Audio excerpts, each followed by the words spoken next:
Salut à tous, c'est Dylan du Grenier Geek. Alors aujourd'hui, on va voir ensemble qu'est-ce qu'un onduleur. Donc tout d'abord, donc voilà, un onduleur, c'est très simple.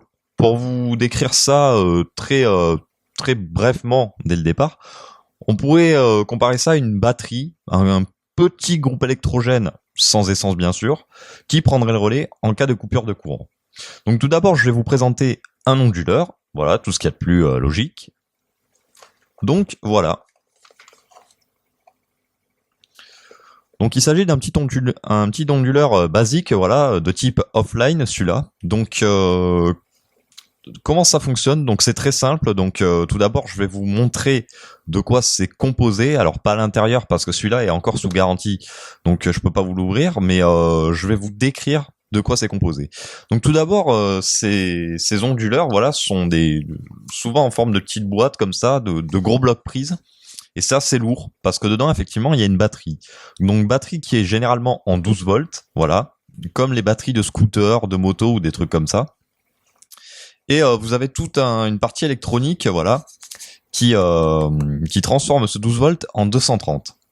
Son principe, à quoi ça sert? Donc, le principe, en fait, d'un onduleur, grossièrement, parce que je vais vous expliquer plus en détail après, parce qu'il existe 3 familles d'onduleurs, en fait.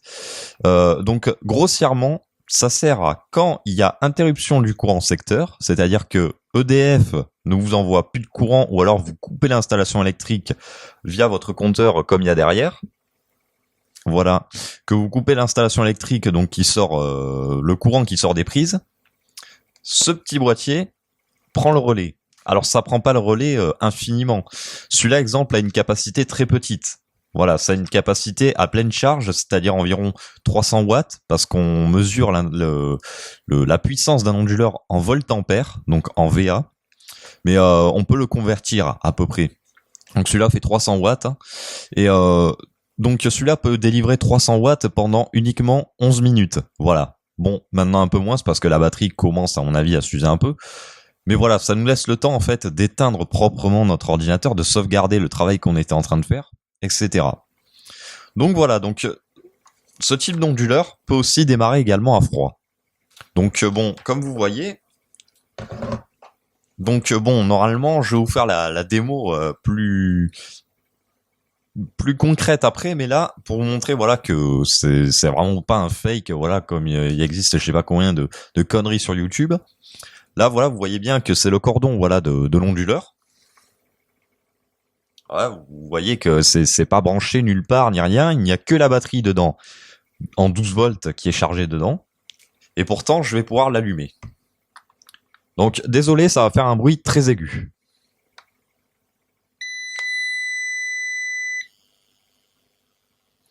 Voilà. Donc, ça va biper. Donc, je vais le rééteindre. Voilà. Donc, là, actuellement, je l'ai allumé. Voilà, donc sans le brancher, voilà, hein, sur batterie. Et actuellement, donc il y a une batterie 12 volts et par les prises, ça pouvait délivrer du 230. Alors je l'ai pas allumé longtemps parce que ce n'est pas recommandé de faire débiter un onduleur à vide comme je fais actuellement. Bon, si on le fait juste 15 secondes, ça passe. Par contre, si on le fait tout le temps, c'est pas tip top, quoi. Mais voilà, là, il y a tout ce processus de conversion de courant dedans qui transforme la batterie 12 volts, donc enfin le courant de la batterie 12 volts qui est du courant continu, donc 12 volts continu dedans, avec une partie électronique qui va convertir ce 12 volts courant continu en courant 230 volts environ, alternatif via les prises. Voilà. Sur cet onduleur, c'est notamment via ces 3 prises. Certains onduleurs ont juste une prise protégée et 3 prises secourues. Prise protégée, c'est prise protégée de la foudre, mais en aucun cas secourue, c'est-à-dire que l'onduleur ne prendra pas relais sur cette prise. Et prise secourue, ben voilà, c'est les prises qui sont prises en charge par l'onduleur, c'est-à-dire s'il y a coupure, l'onduleur prend le relais dessus. Voilà.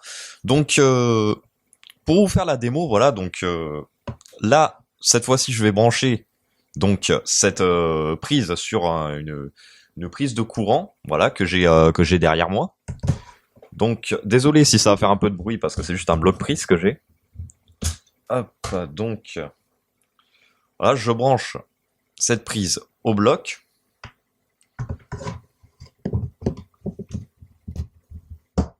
Voilà, donc c'est branché. Alors vous allez me dire pourquoi ça démarre pas. Là c'est normal, je ne l'ai pas allumé. Là à la limite ce qu'il peut faire, juste c'est recharger la batterie. Voilà. Donc je vais l'allumer, encore une fois. Donc là vous allez voir que ça va encore faire ce bruit strident. Ça c'est, il y a un buzzer sur tous les onduleurs. Voilà, donc là il ne bipera plus parce qu'il est sous tension. C'est-à-dire que EDF envoie du courant à l'onduleur pour recharger sa batterie et pour assurer voilà la transmission de courant. Maintenant, que se passe-t-il quand je débranche l'onduleur? Voilà, donc là, admettons, vous avez bon, j'ai pas pu vous prendre n'importe quel objet, voilà, parce que on peut pas mettre n'importe quel objet dessus. Je n'avais pas d'objet concret à vous mettre à disposition pour vous prouver le truc, mais il y a bien du courant qui sort par ces prises, voilà. Maintenant, si je le débranche, qu'est-ce qui se passe?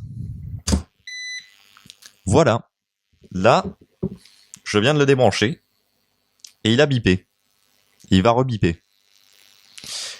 Donc, en fait, voilà, c'est tout simplement un genre de groupe électrogène automatique, en fait. C'est un genre de groupe électrogène automatique. On peut dire ça comme ça, grossièrement, pour ceux qui s'y connaissent vraiment que dalle. C'est un genre de batterie de secours. C'est-à-dire que dès qu'il n'y a plus de courant qui arrive à cet onduleur de la part des prises murales, c'est sa batterie interne qui prendra le relais automatiquement. Alors ça, c'est un onduleur, voilà, comme je me le répète, de type offline, tout ce qu'il y a de plus de bas de gamme. C'est-à-dire que lui, il se charge juste de quand il n'y a plus de courant dans ça, voilà, c'est juste la batterie qui prend le relais. Alors, ces onduleurs, voilà, sont souvent critiqués, bien qu'ils n'ont pas lieu d'être, parce qu'en fait, soi-disant, enfin, ce qui est vrai,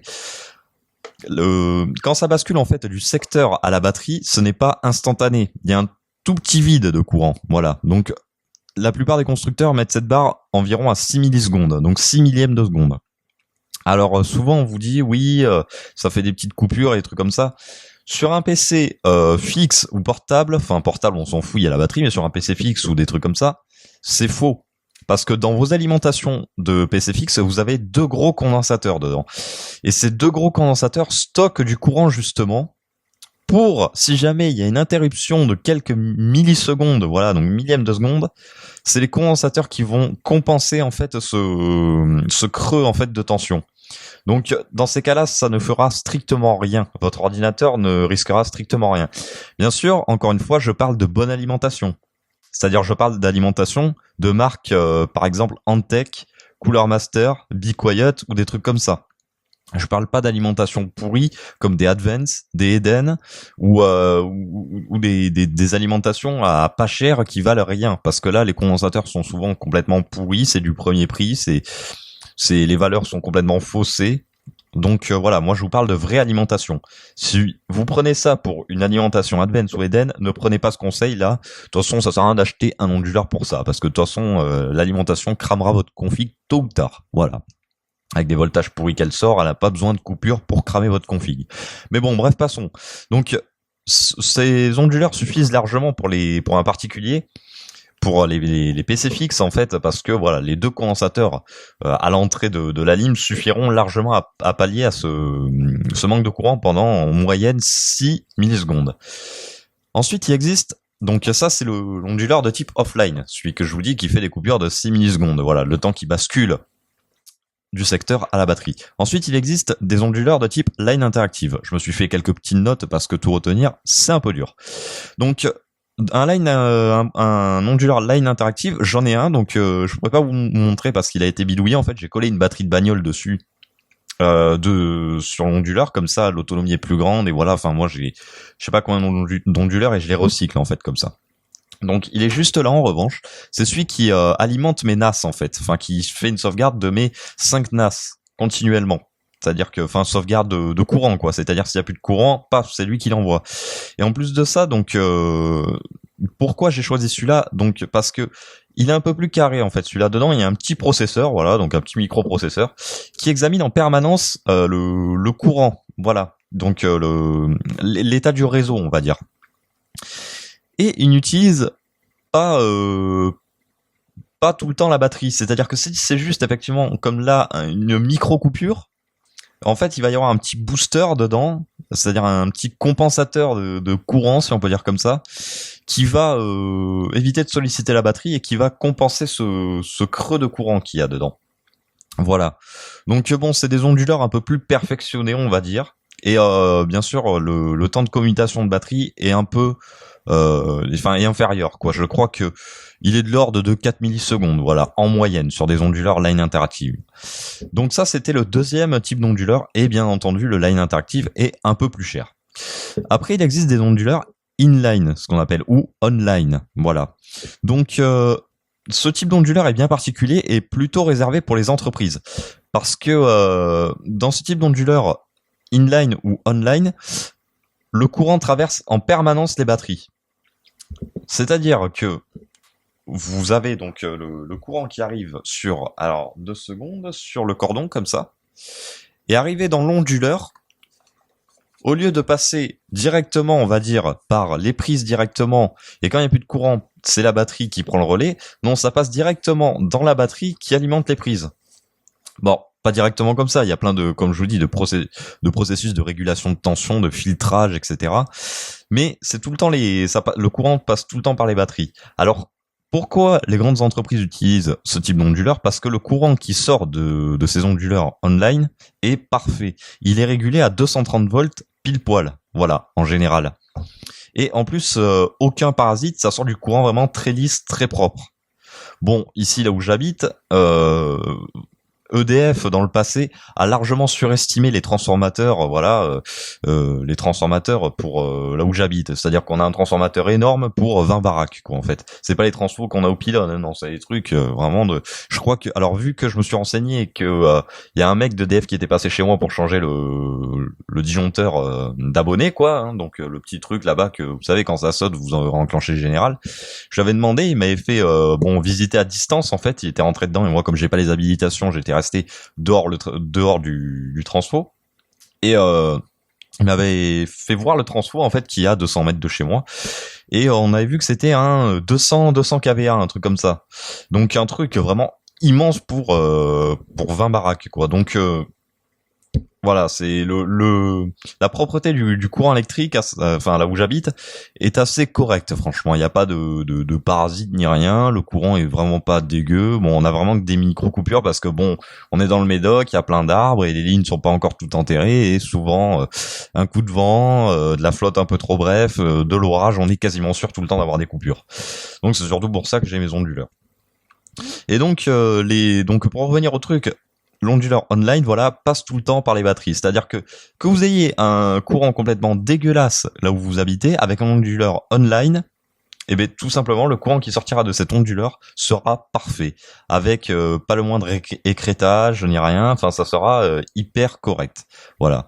Donc la tension est filtrée, régulée et stabilisée, quoi. On peut dire ça comme ça. Bien entendu, les onduleurs online sont plutôt destinés aux entreprises et valent vachement plus cher par rapport à un onduleur bas de gamme comme ça offline. Donc ça sert à rien pour un PC, un PC ou un Mac fixe juste comme ça chez vous, d'acheter du truc online, voilà, dernier cri, tout ça. À la limite, si vous avez envie, si voilà, ça vous paraît plus correct, vous pouvez choisir un line interactive, hein, voilà. Donc de marque InfoSec, moi le mien c'est une marque InfoSec, ça marche très bien. Celui-là aussi c'est une marque InfoSec. J'ai quelques Eton, enfin je sais plus comment on dit, et j'ai quelques MGE. Enfin c'est des marques qui ont été rachetées de toute façon, donc c'est plus les vrais noms exacts. Et sinon je marche qu'au InfoSec. Et donc oui, donc si ça vous chante, vous pouvez acheter un line interactive, voilà. Mais sinon un offline chez vous fera largement l'affaire. Attention par contre, sur les offline et les lines interactives, à ne jamais brancher ce type d'onduleur sur des appareils de type frigo, congélateur ou des trucs comme ça. Ça, jamais. Parce que, comment dire, ces moteurs-là, en fait, enfin, ces compresseurs, moteurs, ont besoin d'une sinuoside, donc, je sais pas comment vous expliquer ça correctement, en fait. Le courant alternatif, en fait, c'est, alors, je vais vous essayer d'expliquer ça correctement. Ah, parce que je sais ce que ça veut dire, parce que j'ai fait un CAP électrotech, donc je sais parfaitement comment c'est foutu et de ça, mais vous l'expliquer c'est autre chose. Donc le courant alternatif, c'est un courant qui va alterner en fait, donc entre la phase et le neutre. On dit que c'est un courant alternatif 230 volts en 50 Hz parce que en une seconde, le courant va alterner 50 fois entre la phase et le neutre. Voilà, donc ça va faire en gros phase neutre, phase neutre, phase neutre 50 fois. Et donc ça va faire une vague. Voilà, comme ça. Là, admettons, en haut, vous avez votre fil de phase et en bas, vous avez votre fil de neutre. Ça va pas faire tac, tac, tac, tac, tac. Excusez-moi pour le pop. Tac, tac, tac, tac, tac. Non, ça va faire une petite vague comme ça. Voilà. Et donc ces moteurs-là, justement compresseurs, compresseurs et tout ce qui est moteur, quoi, ont besoin justement de cette vague, voilà, bien correcte. Voilà, cette sinuoside, ça s'appelle, hein, voilà. Chose que ne fournit pas correctement ces onduleurs. Ces onduleurs, il y a beaucoup d'écrêtage en fait. C'est-à-dire que le courant n'est pas propre en fait quand il est sur batterie. Vous avez vraiment, c'est plutôt des pics que des vagues quoi que ça va vous sortir. Ou alors une vague comme ça va bien écrêter, faire un trait en haut et redescendre comme ça. Donc les moteurs, les compresseurs n'aiment pas ce type de courant là. Une alim de PC, un truc comme ça, en a strictement rien à carrer parce que c'est pas ça qu'elle cherche en fait. Voilà, c'est pas du tout ça qu'elle cherche. Qu'elle ait un courant dégueulasse ou pas, les condensateurs de filtrage sont là pour justement, et tout un processus de filtrage sont là pour pallier à ce souci. Mais les moteurs, compresseurs de frigo, etc., de congélateurs, n'aiment pas ça du tout. Donc ne branchez jamais un onduleur comme ça sur un frigo ou un truc comme ça. Parce que je sais que c'est une idée qui peut venir à la tête, admettons, quand on a une coupure, un arbre qui est tombé sur un poteau, on n'a pas de groupe électrogène, un truc comme ça, on a un onduleur qui reste à la disposition, on met le frigo, le congèle au minimum, histoire de vraiment de pas trop tirer dessus, et on se dit ça va. Mais non, là vous allez cramer votre truc en fait. Donc faites pas cette ânerie en fait. Voilà, donc c'est à peu près tout ce que j'avais à vous dire sur les onduleurs. Hein, voilà, donc pour résumer, hein, pour ceux à qui ça fait un peu trop d'infos à venir d'un coup, pour résumer, un onduleur c'est très simple. Donc au tout départ, donc vous avez, alors attendez, j'attrape le cordon qui fait 4 mètres de long. Je dis ça ironiquement, mais bon, il est bien long. Donc au tout départ, vous avez une prise. Voilà, donc courant secteur de EDF, quoi, de votre installation électrique, qui va vers cet onduleur. Voilà, donc qui est relié à cet onduleur. Dans cet onduleur, une batterie qui se charge avec le courant électrique EDF. Voilà, une batterie souvent 12 volts. Il y a du courant dans votre maison, voilà, sur votre installation électrique. L'onduleur ne s'occupe de rien sur les offline et les lines interactives. Voilà. Il n'y a plus de courant, pas de souci. L'onduleur prend le relais et vous distribue toujours du courant sur les prises qui disposent, les prises protégées. Voilà, c'est tout aussi bête que ça, c'est tout aussi simple. On pourrait comparer ça, comme je vous dis, à un groupe électrogène, bien sûr, pas essence, voilà, mais un groupe électrogène qui démarrait automatiquement. Voilà. Alors c'est vraiment utile ce genre de truc parce que souvent, quand il y a une coupure, on est les premiers à gueuler parce qu'on n'a pas enregistré notre travail, notre ordinateur ne s'est pas éteint correctement, etc., etc. Alors, je vous dis, en ville, ça peut peut-être pas valoir le coup parce que en ville, bon, les réseaux électriques sont très différents des réseaux électriques qu'il y a dans les campagnes, on va dire. Voilà, puis même si en ville vous avez une coupure, généralement 30 secondes après vous avez du jus parce que bon, il y a un système qui fait de commutation qui fait que quand il y a plus de courant de tension sur une partie, il y a un genre de mécanisme qui bascule sur l'autre partie haute tension, ce qui fait que la ville est ralimentée. Enfin bref, on va pas se lancer dans des détails comme ça parce que là c'est plutôt une partie EDF quoi, ou RTE. Voilà, donc en ville il y a pas trop l'utilité quoi d'avoir un onduleur. Par contre, dans les zones, voilà, les petites villes de moins de 5000 habitants, on va dire, là par contre, vaut mieux en avoir parce que toute l'installation n'est pas encore enterrée en France. Il peut y avoir quand même pas mal de coupures et bon, de toute façon, c'est pas perdu parce que ça vous servira toujours un onduleur. Autre chose, donc comment ça s'entretient? Parce que il faut savoir que beaucoup d'onduleurs sont jetés alors qu'ils marchent encore. Le seul truc qu'il y a dedans qui est défectueux quand ils sont jetés, c'est la batterie. Et pourquoi la batterie meurt comme ça? Tout simplement, une batterie, ça change pas. C'est comme une batterie de téléphone, une batterie d'appareil photo ou n'importe quelle batterie. Voilà. Il faut qu'elle soit rechargée et déchargée souvent. Voilà. Faut qu'elle vive une batterie. Ça se stocke pas comme ça en restant morte. Faut la faire vivre une batterie entre guillemets. Et souvent les gens quand ils installent leur onduleur, voilà, donc ils branchent Voilà. Ils voient le petit voyant là qui est éclairé en vert, ils se disent pas de souci, ça fait son taf dedans, ça marche. Non, parce que justement, ces onduleurs-là, les offline et les line interactives, souvenez-vous de ce que je vous ai dit, eux, quand il y a du courant, ne passent pas par la partie batterie, ils passent par la partie, enfin directement, ils desservent les ordinateurs en courant. Il y a que quand ils ont besoin de la batterie qu'ils vont se servir de la partie batterie. Le problème qu'il y a, c'est que si vous n'avez pas de coupure pendant un an, votre batterie va se décharger dedans. Le problème, c'est qu'une batterie en dessous de 10 volts, elle est considérée comme morte. Voilà. Donc, si votre batterie a le malheur de descendre au-delà, enfin au-dessous de 10 volts dedans, l'onduleur ne la rechargera pas. Ce qui fait qu'à la moindre coupure, votre onduleur essaiera de commuter sur la batterie. Le problème, c'est qu'il n'y arrivera pas et il s'éteindra. Et le truc qu'il y a, c'est que quand vous allez vouloir le rallumer, il ne s'allumera pas parce que l'onduleur ne démarrant qu'à partir de 10 volts et ne voyant la batterie qu'à partir de 10 volts ne verra pas la batterie, donc fera le mort en fait. Tout simplement. Donc là, qu'est-ce que vous allez faire? Vous allez jeter votre onduleur. Voilà. Vous allez me dire, ouais, c'est pas normal, c'est con, des trucs comme ça.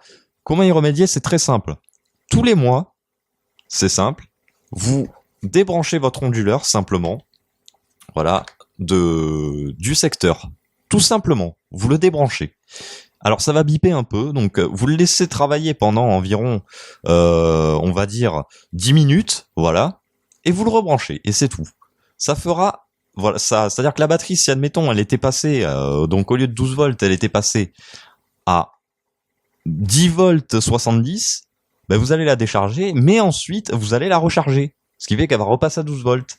Et comme ça, votre batterie sera tout le temps en activité, quoi, entre guillemets. Tandis que si vous le faites pas, ben elle va passer, comme je vous ai dit, en dessous de 10 volts, et votre batterie sera morte. Voilà.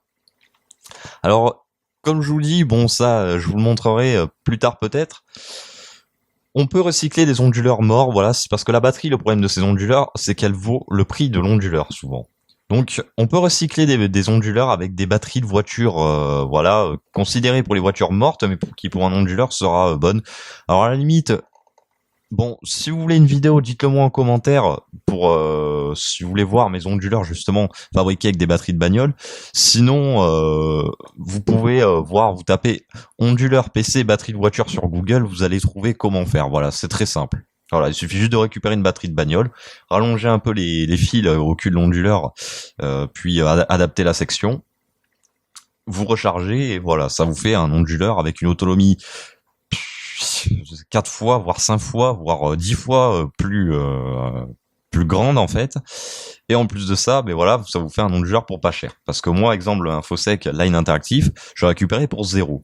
Voilà, si j'ai investi en tout 7 €. Voilà.